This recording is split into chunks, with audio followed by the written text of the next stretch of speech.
আজকের ভিডিওটা একটা প্রশ্ন দিয়ে শুরু করি। মনে করেন একজন ধনী ব্যক্তি তার গাড়ি দিয়ে আরেকজনকে মেরে দিছে। তাইলে আপনার মতে এর শাস্তি কি হওয়া উচিত? প্রথম অপশন, তার ফাঁসি হওয়া উচিত। দ্বিতীয় অপশন, তাকে অন্তত 10 থেকে 12 বছরের জন্য জেলের মধ্যে আটক করে রাখা উচিত। আর তৃতীয় অপশন, তার শুধু 300 ওয়ার্ডের একটা এসে লেখা উচিত, যেটা দিয়ে সে মুক্তি পেয়ে যাবে। আপনার উত্তরটা কমেন্ট করে জানান, আর ওইটাকেই মাথায় রেখে আজকের কেসটা শুরু করা যাক। 18 মে 2024 সালে সন্ধ্যার সময় ইন্ডিয়ার পুনে শহরের একজন বাসিন্দা, যার নাম আশওয়ানি, ফোনে তার বাবার সাথে কথা বলতেছিল। সে তার বাবাকে জানায় যে ওই দিন সে তার বিভিন্ন বন্ধু বান্ধবের সাথে দেখা করার প্ল্যান বানাচ্ছিল। তার পাশাপাশি সে তার লাইফে কি হচ্ছিল ওইটা নিয়েও তার বাবাকে আপডেট দেয়। আশওয়ানি মহারাষ্ট্র থেকে পুনেতে শিফট করে, কারণ সে ওইখানে তার পড়ালেখা শুরু করে এবং তার পড়ালেখা শেষ করার পর সে পুনেতেই জব করা শুরু করে দেয়। ওই দিন থেকে কিছুদিন পরেই আশওয়ানির বাবার জন্মদিন ছিল। তো তারা প্ল্যান বানায় যে কিছুদিন পর আশওয়ানি তার বাসায় যাবে এবং তারা একসাথে তার বাবার জন্মদিন সেলিব্রেট করবে। আশওয়ানি তার বাবার সাথে কথা বলা শেষ করে তার কিছুক্ষণ পর তার ফ্রেন্ডদের সাথে দেখা করার জন্য বের হয়ে যায়। সে তার ফ্রেন্ডদের সাথে পুনের কালিয়ানীনগর এলাকায় দেখা করে। আশ্বিনীর সে বন্ধুগুলোর মধ্যে একজনের নাম ছিল আনিশ আওয়াধিয়া। সেও আশ্বিনীর মতো অরিজিনালি পুনে শহরের থেকে ছিল না। ও তার চাকরির জন্য পুনেতে মুভ করে। তারা সবাই ফ্রেন্ড একসাথে আড্ডা মারতে মারতে তারা নোটিস করে যে তখন অনেক লেট হয়ে গেছে। কিন্তু ভাগ্যবশত এর পরের দিন রবিবার ছিল, আর ইন্ডিয়াতে যেহেতু রবিবারে সবকিছু বন্ধ থাকে, তাদের কারোই তাদের অফিসে যাওয়া লাগতো না। সো তারা তাদের আড্ডাটা কন্টিনিউ করতে থাকে। কিন্তু শেষমেশে যখন তারা দেখে যে রাতের প্রায় 2টা বেজে গেছে, তখন তারা সিদ্ধান্ত নেয় তারা তাদের আড্ডাকে ওইখানেই শেষ করবে। তো আশওয়ানি আর ওর সব ফ্রেন্ড, তারা যে রেস্টুরেন্টে বসেছিল যেটার নাম পলার, তারা ওইখান থেকে সবাই একসাথে বের হয়ে যায়। তারা সবাই যার যার মতো করে তাদের বাসায় চলে যায়। আনিশ আর আশওয়ানি ডিসাইড করে যে ওরা একসাথে যাবে, কারণ আনিশের কাছে একটা বাইক ছিল আর ও বলে যে ও আশওয়ানিকে সেফলি ওর বাসায় নামাই দেবে। আনিশ আশওয়ানিকে নিয়ে যাওয়ার পথে একটা ইউটার্ন আসে। সে পিছনে তাকায় আর ও মেক শিওর করে যে ওর পিছনে তখন কেউ নাই। অন্যদিকে ওইখান থেকে প্রায় 3 কিলোমিটার দূরে কোজি নামের একটা বারে বেদান্ত আগরওয়াল নামের একটা ছেলে তার 12th ক্লাসের পাশ হওয়াটা তার বন্ধুদের সাথে সেলিব্রেট করতেছিল। তারা ওইখানে কিছুক্ষণের মধ্যে 48,000 রুপির বিল তুলে ফেলে। যদিও বেদান্ত ছেলেটার বয়স তখন 17 বছর 8 মাস ছিল, ওকে ড্রিঙ্ক সার্ভ করা হয়, যেটা কমপ্লিটলি ইলিগেল, কারণ পুনেতে লিগেল ড্রিঙ্কিং এজ হচ্ছে 25 বছর। আর এই 48,000-এর বিল থেকে দুইটা জিনিস খুব ক্লিয়ার হয়েছে। প্রথমত, যে বেদান্ত ছেলেটা কত বড়লোক ছিল যে সে এরকম একটা বয়সে 48,000 রুপি খরচ করতে পারতেছে। আর তার সাথে এটাও বোঝা যায় যে নিশ্চয়ই তারা অনেক বেশি ড্রিঙ্ক করছে, কারণ তা না হলে 48,000 রুপি এর বিল তোলা এত সহজ তো না। তারা এত বেশি ড্রিঙ্ক করে যে ইভেন্চুয়ালি ওই বারটা ওদেরকে ড্রিঙ্ক সার্ভ করা বন্ধ করে দেয়। কিন্তু বেদান্ত আর ওর ফ্রেন্ডদের এখনো মজা করা শেষ হয়নি। তো তারা ওইখান থেকে বের হয়ে আরেকটা বারে যায়, যেটার নাম ব্ল্যাক। ব্ল্যাক কিন্তু এমন একটা ক্লাব যেখানে মেম্বার না হইলে এন্ট্রি পাওয়া যায় না, কিন্তু তাও বেদান্ত আর ওর ফ্রেন্ডরা এন্ট্রি পায়, যদিও তাদের সবারই ড্রিঙ্ক করার লিগেল এজ তখনও হয় নাই। তাদের পার্টি করা শেষ করে বেদান্ত তার বন্ধুদেরকে নিয়ে ওইখান থেকে বের হয়ে যায়।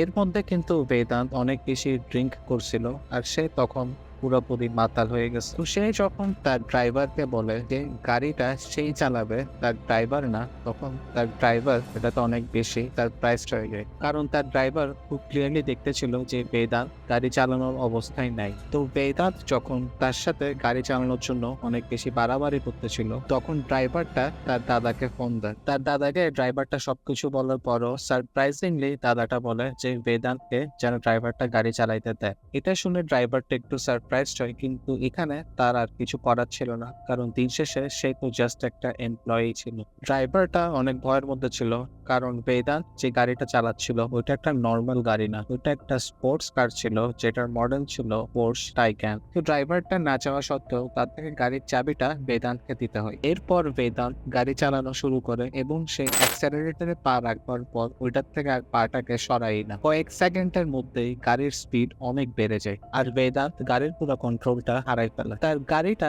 তখন থামে যখন সে একটা বাইককে মেরে দেয়। বাইকটাতে একটা ছেলে আর একটা মেয়ে ছিল। যখন গাড়িটা বাইকটার সাথে লাগে তখন গাড়িটার স্পিড প্রায় ১৬০ থেকে ২০০ কিলোমিটারের মধ্যে ছিল। তো ইম্প্যাক্টের কারণে বাইকে যে ছেলেটা বসেছিল সেই বাইক থেকে উড়ে গিয়ে সামনে কয়েকটা গাড়ি পার্ক করা ছিল আর সে ওইগুলোর সাথে বাড়ি খায়। আর বাইকে যে মেয়েটা ছিল ও হাওয়ার মধ্যে প্রায় ২০ ফিট উপরে উঠে যায় এবং আবার রাস্তায় পড়ে। বাইকের যে ছেলে আর মেয়ে ছিল দুইজনই সাথে সাথে মারা যায়। আর এই দুইজন ছিল অশ্বনী আর আনিস। কিছুক্ষণ আগে তারা তাদের ফ্রেন্ডের সাথে দেখা করে বের হয়েছিল আর কয়েক সেকেন্ডের মধ্যেই তাদের মৃত্যু হয়ে যায়। কিন্তু বেদান্ত ছেলেটার এই অ্যাক্সিডেন্টে কিছুই হয় না, কারণ তার পোর্শ গাড়ির এয়ারব্যাগস খুলে যায় এবং তাকে এই ইম্প্যাক্টটা থেকে বাঁচাই ফেলে। কিন্তু এই অ্যাক্সিডেন্টটা যখন হয় তখন ওখানে অনেকজন ছিল আর তারা যখন অ্যাক্সিডেন্টের ব্রুটালিটি দেখতে পারে তখন তারা বেদান্তের গাড়ি থেকে বের করে মাইর দেওয়া শুরু করে। কিন্তু ওই ক্রাউডের মধ্যে থাকা এক দুইজন তাকে বাঁচাই ফেলে এবং তাকে পুলিশের কাছে হ্যান্ড ওভার করে দেয়। তারা হয়তো ভাবছে যে কেসটা এতই ক্লিয়ার যে বেদান্ত অবশ্যই তার ক্রাইমের জন্য শাস্তি পাবে, আর তাদের এটা ভাবাই স্বাভাবিক ছিল, কারণ এখানে এতগুলো আই উইটনেস জিনিসটা হয়তো দেখছে যে বেদান্ত তো ১০০% শাস্তি পাওয়ারই কথা। কিন্তু এটা ইন্ডিয়া, যেখানে টাকা দিয়ে সব করা সম্ভব। আর বেদান্ত ছেলেটা যে কিছুক্ষণের মধ্যে ৪৮,০০০ রুপি উড়াইছে আর সেই যে একটা পোর্শ গাড়ি চালায়, এই দুইটা জিনিস দিয়ে বোঝা যায় যে তার কাছে টাকা পয়সার কোনো অভাব ছিল না। পুলিশের দরকার ছিল যে তারা সাথে সাথে বেদান্তের একটা অ্যালকোহল টেস্ট করবে, যাতে তারা জানতে পারে কি বেদান্তের বডিতে কতটুকু অ্যালকোহল ছিল। কিন্তু পুলিশ এই ব্যাপারে প্রোটোকল ফলো করে না। আর এটার কারণ কি? বেদান্ত অ্যারেস্ট হওয়ার কিছুক্ষণের মধ্যে একটা খুব পাওয়ারফুল পলিটিশিয়ান পুলিশ স্টেশনে যায়। ওই পলিটিশিয়ানটা বেদান্তের বাবার একটা ফ্যামিলি ফ্রেন্ড ছিল। যদিও ও দাবি করে যে ও এই কেসটার সাথে কোনো রকম ইন্টারফারেন্স করে নাই, এটা খুব অবভিয়াস যে আসলে ও ইন্টারফেয়ার করছে। বেদান্ত যখন পুলিশ স্টেশনে ছিল তখন তাকে শাস্তি না দিয়ে ওইখানে পিৎজা পার্টি হচ্ছিল, কারণ পুলিশ স্টেশনের পাশে যারা আই উইটনেস ছিল ওদের থেকে জানা যায় যে ওইখানে একটা মার্সিডিজ গাড়ি আসছিল এবং ওই গাড়িটা থেকে অনেকগুলা পিৎজার বক্স বের করা হয়। পুলিশ আসলে ইচ্ছা করে বেদান্তকে অনেক কিছু খাইতে বলেছিল, যাতে পরে যখন তার টেস্ট নেওয়া হয় তখন তার বডিতে অ্যালকোহলের কন্টেন্ট কম দেখায়। এই সব কিছু করবার পর বেদান্তকে জুভেনাইল জাস্টিস বোর্ডে পাঠানো হয়। এই ছেলেটা অ্যারেস্ট হওয়ার ১৫ ঘন্টার মধ্যেই সে জুভেনাইল কোর্ট থেকে বেইল পেয়ে যায়। আর বেইলের কন্ডিশন গুলো কি ছিল?